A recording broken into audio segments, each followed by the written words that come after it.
Hi, നമ്മുടെയൊക്കെ ഉള്ളിലൊരു രഹസ്യ കോഡുണ്ട്. ഈ കോഡാണ് നമ്മുടെ കണ്ണിന് എന്ത് നിറം വേണം, നമ്മുടെ മുടി എങ്ങനെ ഇരിക്കണം എന്നൊക്കെ തീരുമാനിക്കുന്നത്.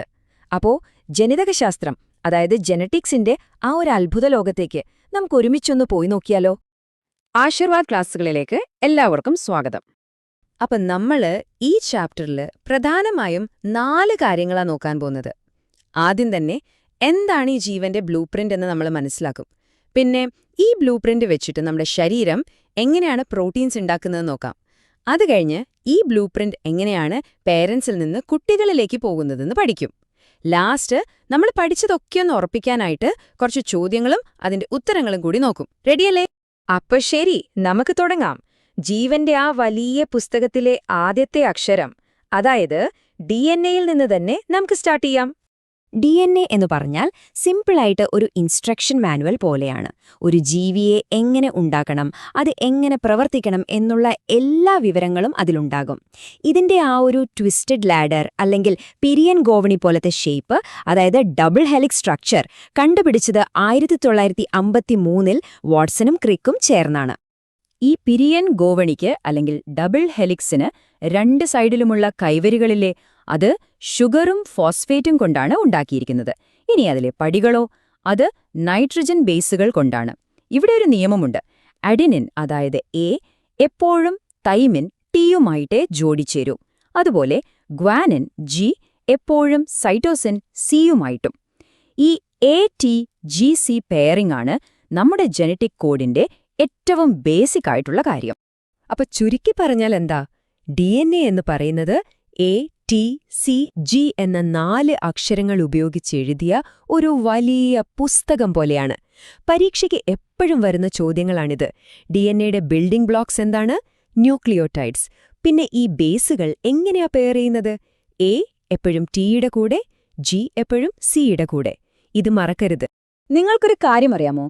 നമ്മുടെ ഒരൊറ്റ സെല്ലിനകത്തുള്ള DNA നിവർത്തി വെച്ചാൽ ഏകദേശം 2 മീറ്റർ നീളം വരും. അപ്പോൾ ഒരു ചോദ്യം വരും, അല്ലേ? ഇത്രയും നീളമുള്ള ഒരു സാധനം എങ്ങനെയാണ് നമുക്ക് കണ്ണുകൊണ്ട് കാണാൻ പോലും പറ്റാത്ത ഒരു കുഞ്ഞൻ സെല്ലിന്റെ ന്യൂക്ലിയസിനകത്ത് കൊള്ളുന്നത്? അതിനൊരു കിടിലൻ പാക്കിംഗ് ടെക്നിക്കുണ്ട്. ഈ നീളമുള്ള DNA നൂല് ഹിസ്റ്റോൺസ് എന്ന പേരുള്ള ചില പ്രോട്ടീനുകളുടെ മുകളിൽ ഇങ്ങനെ ചുറ്റി വെക്കും, ഒരു നൂൽപന്ത് പോലെ. ഇങ്ങനെ ഒരുപാട് തവണ ചുറ്റി സൂപ്പർ കോയിൽ ചെയ്താണ് നമ്മൾ ഈ കാണുന്ന ക്രോമസോമായി മാറുന്നത്. ഭയങ്കര എഫിഷ്യന്റ് പാക്കിംഗ് അല്ലേ? അപ്പോ ക്രോമസോം എന്ന് പറഞ്ഞാൽ എന്താണ്? DNA-യുടെ ഒരു സൂപ്പർ പാക്ഡ് രൂപം. അത്രയുള്ളൂ. പരീക്ഷയ്ക്ക് വരുന്ന 2 പ്രധാന കാര്യങ്ങൾ ഓർത്തുവച്ചോളൂ. മനുഷ്യർക്ക് എത്ര ക്രോമസോമുണ്ട്?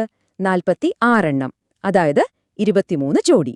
പിന്നെ സ്ത്രീകളുടെ സെക്സ് ക്രോമസോം XX ആണ്, പുരുഷന്മാരുടേത് XY. ഇത് രണ്ടും വളരെ ഇമ്പോർട്ടന്റ് ആണ്. ഓക്കെ, അപ്പൊ നമുക്ക് ജീവന്റെ ബ്ലൂ പ്രിന്റായ DNA പറ്റി ഒരു ഐഡിയ കിട്ടി. ഇനി ഈ ബ്ലൂ പ്രിന്റ് വായിച്ചിട്ട് നമ്മുടെ സെൽസ് എങ്ങനെയാണ് ശരീരത്തിന് വേണ്ട പ്രോട്ടീനുകളൊക്കെ ഉണ്ടാക്കുന്നതെന്ന് നോക്കാം. ശരിക്കും പറഞ്ഞാൽ ബിൽഡിംഗ് പ്രോസസ്സ് തുടങ്ങുന്നത് ഇവിടെയാണ്. DNA എന്ന് പറയുന്നത് ഒരു മാസ്റ്റർ ബ്ലൂ പ്രിന്റ് പോലെയാണ്. അത് വളരെ വിലപ്പെട്ടതായതുകൊണ്ട് ന്യൂക്ലിയസിനകത്തുനിന്ന് പുറത്തേക്ക് വരില്ല. അപ്പൊ പിന്നെ എങ്ങനെ നിർദ്ദേശങ്ങൾ പുറത്തുള്ള ഫാക്ടറിയിലേക്ക്, അതായത് റൈബോസോമിലേക്ക് എത്തിക്കും? അതിനാണ് RNA എന്നൊരു ഹെൽപ്പർ ഉള്ളത്. ഈ ടേബിളിൽ നോക്കിയാൽ 3 പ്രധാന വ്യത്യാസങ്ങൾ കാണാം. DNA ഡബിൾ സ്റ്റാൻഡേർഡ് ആണെങ്കിൽ RNA സിംഗിൾ സ്റ്റാൻഡേർഡ് ആണ്. ഷുഗർ വ്യത്യാസമുണ്ട്. പിന്നെ ഏറ്റവും പ്രധാനം, RNA-യിൽ തൈമിൻ, അതായത് Tക്ക് പകരം യുറാസിൽ U ആണുള്ളത്. ഒരു പ്രോട്ടീൻ ഉണ്ടാക്കുന്ന ഈ പ്രോസസ്സ്, അതായത് പ്രോട്ടീൻ സിന്തസിസ്, 2 സ്റ്റെപ്പുകളായിട്ടാണ് നടക്കുന്നത്. Step 1 transcription. ഇതിൽ ന്യൂക്ലിയസിനകത്ത് വെച്ച് DNA-യിലുള്ള കോഡ് ഒരു മെസഞ്ചർ RNA-യിലേക്ക് കോപ്പി ചെയ്യും. Step 2 translation. ഈ മെസഞ്ചർ RNA പുറത്തുവന്ന് റൈബോസോമിലെത്തും. അവിടെ വെച്ച് ആ കോഡ് വായിച്ച് അമിനോ ആസിഡുകളെ ഒന്നൊന്നായി വെച്ച് ഒരു പ്രോട്ടീൻ ഉണ്ടാക്കും. സിമ്പിളാണ്. അപ്പോ ചുരുക്കി പറഞ്ഞാൽ ഇത്രയുള്ളൂ. DNA-യിൽ നിന്നും മെസഞ്ചർ RNA ഉണ്ടാക്കുന്ന പ്രോസസ്സിന് ട്രാൻസ്ക്രിപ്ഷൻ എന്ന് പറയും. ഇത് നടക്കുന്നത് ന്യൂക്ലിയസിൽ. ആ മെസഞ്ചർ RNA-യിൽ നിന്ന് പ്രോട്ടീൻ ഉണ്ടാക്കുന്ന പ്രോസസ്സിന് ട്രാൻസ്ലേഷൻ എന്നും പറയും. ഇത് നടക്കുന്നത് സൈറ്റോപ്ലാസത്തിലെ റൈബോസോമിൽ വെച്ചാണ്. ഈ 2 കാര്യങ്ങളും, അതായത് പ്രോസസ്സും അത് നടക്കുന്ന സ്ഥലവും എക്സാമിന് ചോദിക്കാറുണ്ട്. അപ്പോ ജീവന്റെ ബ്ലൂ പ്രിന്റ് എന്താണെന്നും അത് വെച്ച് എങ്ങനെ പ്രോട്ടീൻ ഉണ്ടാക്കുന്നു എന്നും നമ്മൾ കണ്ടു. പക്ഷേ ഇതിനേക്കാളൊക്കെ വലിയൊരു അത്ഭുതം എന്താണെന്ന് വെച്ചാൽ, ഈ ബ്ലൂ പ്രിന്റ് എങ്ങനെയാണ് ഒരു തലമുറയിൽ നിന്ന് അടുത്ത തലമുറയിലേക്ക് ഒരു മാറ്റവും കൂടാതെ കൈമാറ്റം ചെയ്യപ്പെടുന്നത് എന്നതാണ്. നമുക്ക് അതിനെപ്പറ്റി നോക്കാം. ഇങ്ങനെ പാരന്റ്സിൽ നിന്ന് കുട്ടികളിലേക്ക് സ്വഭാവങ്ങൾ കൈമാറുന്നതിനെയാണ് നമ്മൾ പാരമ്പര്യം അഥവാ ഹെറിഡിറ്റി എന്ന് പറയുന്നത്. ഇതിനെക്കുറിച്ച് പഠിക്കുന്ന ശാസ്ത്രശാഖയാണ് ജനിതകശാസ്ത്രം അല്ലെങ്കിൽ ജെനറ്റിക്സ്. അതിന്റെ പിതാവെന്നറിയപ്പെടുന്ന ആളാണ് ഗ്രിഗർ മെൻഡൽ. മെൻഡൽ ശരിക്കും പറഞ്ഞാൽ ഒരു സയന്റിസ്റ്റ് ആയിരുന്നില്ല, ഒരു സന്യാസിയായിരുന്നു. അദ്ദേഹം പള്ളിമുറ്റത്തുള്ള പയർച്ചെടികളിലാണ് പരീക്ഷണങ്ങൾ നടത്തിയത്. അദ്ദേഹത്തിന്റെ ഏറ്റവും ഫേമസ് ആയ ഒരു എക്സ്പെരിമെന്റാണ് ഈ ചിത്രത്തിൽ കാണുന്നത്. ഒരു ഉയരം കൂടിയ പയർച്ചെടിയെ ഉയരം കുറഞ്ഞ ഒന്നുമായി ക്രോസ് ചെയ്തപ്പോൾ ആദ്യത്തെ തലമുറയിലുണ്ടായ എല്ലാ ചെടികളും ഉയരം കൂടിയവരായിരുന്നു. പക്ഷേ കഥ അവിടെ തീർന്നില്ല. ആ ആദ്യ തലമുറയിലെ ചെടികളെ വീണ്ടും ക്രോസ് ചെയ്തപ്പോൾ രണ്ടാമത്തെ തലമുറയിലെ ഉയരം കൂടിയ ചെടികളും വന്നു, ഉയരം കുറഞ്ഞു ചെടികളും വന്നു. അതിന്റെ റേഷ്യോ എടുത്തു നോക്കിയപ്പോൾ ഏകദേശം 3:1 ആയിരുന്നു. ഇതിൽ നിന്നാണ് മെൻഡൽ ഒരു കാര്യം മനസ്സിലാക്കിയത്. ചില സ്വഭാവങ്ങൾ പ്രകടമാവും, ഡോമിനന്റ്, ചിലത് ഒളിഞ്ഞിരിക്കും, റിസസീവ്. അപ്പോൾ മെന്റൽ ഫാക്ടേഴ്സ് എന്ന് വിളിച്ച ആ സംഭവങ്ങളെയാണ് നമ്മൾ ഇന്ന് ജീൻസ് എന്ന് പറയുന്നത്. ഒരു ജീനിന് തന്നെ പല വേർഷൻസ് ഉണ്ടാകാം. അതിനെയാണ് അലീൽസ് എന്ന് പറയുന്നത്. ഉദാഹരണത്തിന്, ഉയരത്തിന്റെ ജീനിന് ഉയരം കൂട്ടുന്ന ഒരു അലീലുണ്ടാകാം, നമ്മളതിനെ ക്യാപിറ്റൽ ടി എന്നെഴുതും. ഉയരം കുറയ്ക്കുന്ന ഒരെണ്ണമുണ്ടാകാം, അതിനെ സ്മോൾ ടി എന്നും എഴുതും. ഫാദർ ഓഫ് ജെനറ്റിക്സ് ആരാണെന്ന ചോദ്യം എപ്പോഴും പ്രതീക്ഷിക്കാം. ഉത്തരം ഗ്രിഗർ മെൻഡൽ.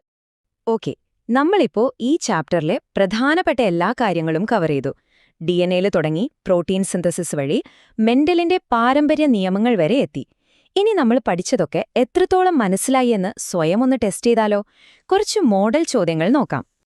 ആദ്യത്തെ ചോദ്യം ഇതാണ്: ഒരു ക്രോമസോമും ഒരു ജീനും തമ്മിലുള്ള പ്രധാന ഘടനാപരമായ വ്യത്യാസം എന്താണ്? ഇത് രണ്ടും തമ്മിലുള്ള ഒരു സൈസ് ഡിഫറൻസ് ആലോചിച്ചാൽ ഉത്തരം കിട്ടും. ഉത്തരം വളരെ സിമ്പിളാണ്. ക്രോമസോം എന്ന് പറയുന്നത് ഒരു വലിയ ചുരുട്ടിവെച്ച DNA തന്മാത്രയാണ്. ആ നീളം DNAയിലെ ഒരു ചെറിയ ഭാഗം മാത്രമാണ് ഒരു ജീൻ. വേറൊരു രീതിയിൽ പറഞ്ഞാൽ, ക്രോമസോം ഒരു വലിയ ലൈബ്രറിയാണെങ്കിൽ ജീൻ അതിലെ ഒരൊറ്റ പുസ്തകമാണ്.